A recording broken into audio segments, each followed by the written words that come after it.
నమస్కారం. Big debate ప్రత్యేక చర్చ కార్యక్రమానికి స్వాగతం.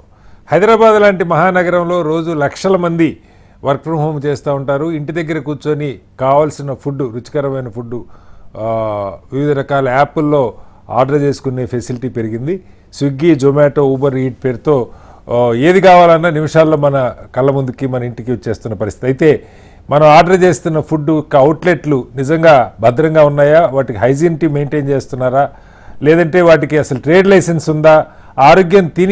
ఆహారం తిని మన ఆరోగ్యం పాడైతే దానికి బాధ్యులు ఎవరు? ఇలాంటి అనేక సందేహాలు సమాజంలో ఉత్పన్నమవుతున్నాయి. వీటి గురించి చర్చలోకి వెళ్ళే ముందు అసలు నిజంగా ఈ ఫుడ్ సప్లై యాప్స్లో ఏం జరుగుతుందో ఒకసారి చూద్దాం.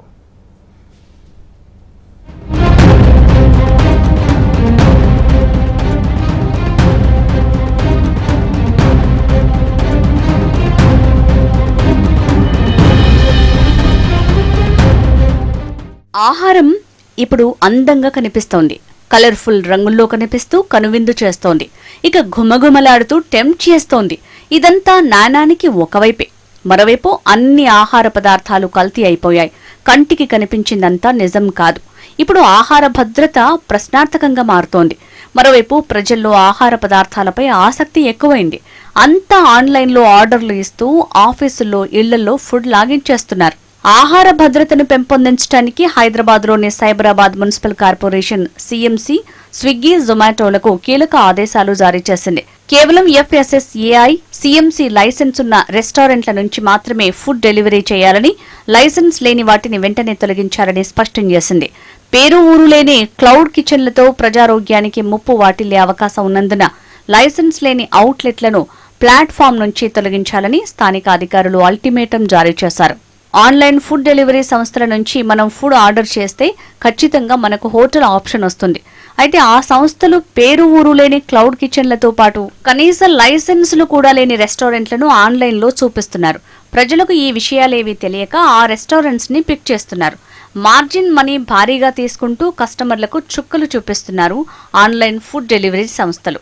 మనం ఇప్పుడు చూస్తున్న విజువల్స్ హైదరాబాద్లోని ఓ రోడ్డు పక్కన షాప్లో విజువల్స్. వారు రోడ్డు పక్కన ఉన్న హోటల్ నుంచి ఫుడ్ ని తీసుకుని కస్టమర్లకు అందిస్తున్నారు.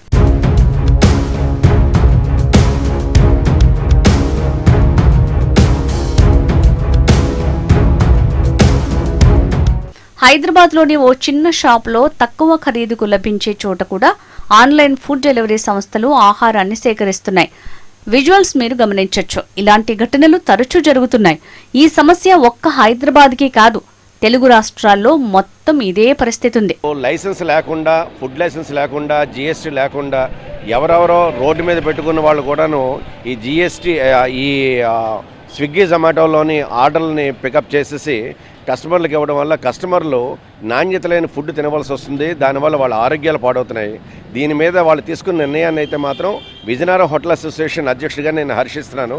అలాగే మన ఆంధ్రప్రదేశ్లో కూడా ప్రతి జిల్లాలోని మున్సిపల్ అధికారులు కానీ, లేకపోతే ఫుడ్ సేఫ్టీ ఆఫీసర్లు కానీ ఈ ఫుడ్ డెలివరీ సిస్టమ్ మీద ఒకసారి కేంద్రీకరించి ఎవరైతే ఫుడ్ లైసెన్స్ తీసుకున్నారో, ఎవరైతే GST ఉన్నదో వాళ్ళకి మాత్రమే ఈ సదుపాయం ఉండేటట్టుగా. ఇప్పుడు ఈ రాష్ట్రంలో కూడా, ఆంధ్రప్రదేశ్ రాష్ట్రంలో కూడా లక్షల కోట్ల రూపాయలు విలువయ్యే ఆహారాన్ని ఒక్క రోజుది, రెండో రోజు, మూడో రోజు, నాలుగో రోజు స్టార్ హోటల్తో రోడ్లపైన అమ్మేవి కూడా రుచి, శుచి, పరిశుభ్రత, ఆహార భద్రత ఉన్నదా లేదో చెప్పే మనిషే లేరు. ఎందుకంటే అలసిపోయి వచ్చిన మనిషి స్విగ్గీ, జొమాటోతో పాటుగా ఆర్డర్స్ పెట్టారు అనుకుందాం. ఆ తెస్తున్నటువంటి వస్తువులు ఆహార భద్రతా చట్టం పరిధిలోకి ఉన్నాయా లేదా? ఆ అమ్ముతున్నది ఎవరు? ఆ తీసుకొస్తున్నటువంటి బాయ్ ఎవరు? ఎక్కడి నుంచి తీసుకొస్తున్నారు అన్నదానికి ఎక్కడ ఏ రకమైన ఆధారాలు లేవు. ఇప్పటికే రాష్ట్రంలో కానీ, దేశంలో కానీ ఒక పేరొందిన హోటల్స్ మీదకి వెళ్తే ఫ్రిడ్జ్ల్లో వారం 5 రోజులు సరిపడగా కులిపోయినటువంటి మాంసాముద్దలు ఉన్నాయి. స్విగ్గీ, జొమాటోలో ఆర్డర్ చేసే కస్టమర్లు ధరల్ని చూసి కొంటున్నారని, అయితే అవి లైసెన్స్ ఉన్నాయా, GST కడుతున్నాయా లేదా పరిశీలించడం లేదని సిఎంసి వాదిస్తోంది. ఈ బాధ్యతలను ఖచ్చితంగా ఆన్లైన్ ఫుడ్ డెలివరీ సంస్థలే తీసుకోవాలని సూచించింది. కానీ లాభాపేక్షతో ఆన్లైన్లో ఊరు పేరు లేని సంస్థలన్నీ యాడ్ చేస్తూ కస్టమర్లకు ఆహార భద్రత కరువయ్యేలా చేస్తోంది. నాణ్యతా ప్రమాణాలు పాటించే సంస్థల్ని, ఖచ్చితమైన లైసెన్స్, చిరునామా ఉన్న హోటల్స్ ని మాత్రమే ఆన్లైన్లో చేర్చేలా చర్యలు తీసుకుని డెలివరీ సంస్థలు బాధ్యత తీసుకోవాలి. కానీ ప్రభుత్వ అధికారులు చెప్తున్న లెక్కల ప్రకారం ఆన్లైన్ డెలివరీలో అత్యంత నాసిరకమైన కల్తీ ఫుడ్ డెలివరీ అవుతున్నట్టు ఇంతకు ముందు జరిపిన పరిశోధనలో తేలింది. ఆన్లైన్ ప్లాట్ఫామ్లో కనిపించే ప్రతి హోటల్కి FSSAI, GHMC లైసెన్సులు ఉండాలని CMC హుకుం జారీ చేసింది. తెలుగు రాష్ట్రాల్లోని అన్ని ప్రధాన నగరాల్లోనూ ఆన్లైన్ ఫుడ్ డెలివరీ సంస్థల నుంచి ఫుడ్ ఆర్డర్స్ ఎక్కువయ్యాయి. కస్టమర్లు ఆహార నాణ్యతపై దృష్టి పెట్టడం లేదు. అందుకే తరచూ అనారోగ్య సమస్యల బారిన పడుతున్నారు. ఇప్పటికైనా ప్రభుత్వాలు ఆన్లైన్ డెలివరీ సంస్థల ప్లాట్ఫామ్స్ పైన దృష్టి పెట్టాలి. లైసెన్స్ లేని హోటల్స్, క్లౌడ్ హోటల్స్ నుంచి ఫుడ్ డెలివరీ కాకుండా జాగ్రత్తలు తీసుకోవాలి. ఇక ఆన్లైన్ డెలివరీ సంస్థలు కూడా బాధ్యత తీసుకోకపోతే భవిష్యత్తులో వాటి మనుగడే ప్రశ్నార్థకమవుతుంది.